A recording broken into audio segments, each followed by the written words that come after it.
Jou sportnuus vanmiddag slaan af met golf. Japanse Satoshi Kodaira het 'n voeltjie gesink op die derde uitspeelgaatjie om vir Suid-Korea se Kim Si-woo te klop om die Heritage toernooi te wen vir sy eerste Amerikaanse PGA Tour oorwinning. Intussen het die jong Spaanse ster Jon Rahm sy eerste toernooi op tuisbodem gewen deur die Spaanse Ope te wen met 2 houe in Madrid.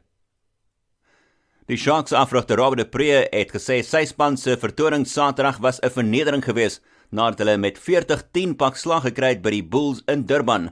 Die Bulls afrigter John Mitchell was intussen vol lof geweest vir die vertoning van sy heel agter Warwick geland, 'n man van die wedstryd vertoning gelewer het deur 'n 3-kuns van 3 te druk. En in tennisnuus, België se Elise Mertens het met 3 plekke geklim tot 'n loopbaanbeste 17de plek op die jongste dames wêreldranglys nadat sy gister die Lugano Ope gewen het.